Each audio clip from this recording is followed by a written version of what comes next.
ये कहानी है एक ऐसी प्रेमी जोड़ी की जिन्होंने एक दूसरे से मिले बिना, एक दूसरे को देखे बिना प्यार किया, और प्यार भी ऐसा जिसकी मिसाल आज पूरी दुनिया दे रही है। नमस्कार, मैं हूं शिवा कुमार। दरअसल ये कहानी है बिहार की अररिया की। कहानी शुरू होती है तब जब अररिया की रहने वाली आरती के पास एक रॉन्ग नंबर से कॉल आता है। आरती पहले तो उस कॉल को उठाती है, बात करती है और रॉन्ग नंबर बोलकर फोन काट देती है। थोड़ी देर बाद फिर कॉल आता है और उसमें एक लड़का बोल रहा होता है। आरती फिर कहती है, क्यों परेशान कर रहे हो, रॉन्ग नंबर है, और फोन फिर से कट कर देती है। पर वह लड़का नहीं मानता, आरती के पास बार बार फोन करता रहता है। अचानक कुछ ऐसा होता है कि आरती उस लड़के से बात करने लगती है। उस लड़के का नाम होता है छोटू। अब शुरू होती है मोहब्बत की वो कहानी जिसके बारे में आज सारा जहां जानता है।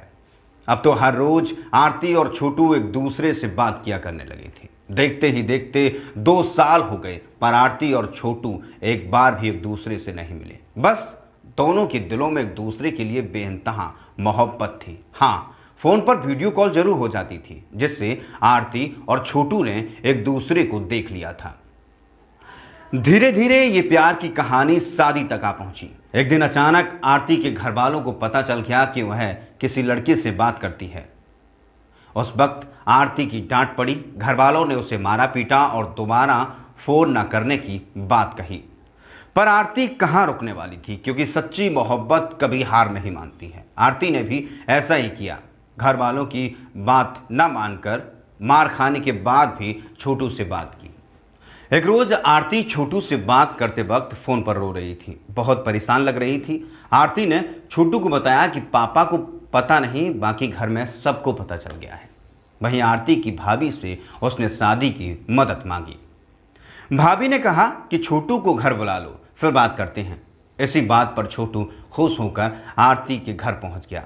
पर पता ना था कि मोहब्बत के दुश्मनों ने उसे जान से मारने की पूरी तैयारी कर रखी है।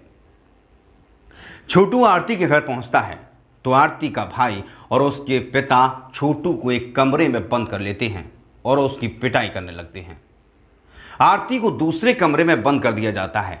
वह चीखती रहती है, बिलखती रहती है कि कोई तो बचा लो, कोई तो बचा लो, पर कोई नहीं सुनता। वहीं छोटू की मौत हो जाती है। आरती के भाई और पिता पर आरोप है कि उन्होंने बिजली का करंट देकर छोटू की जान ले ली।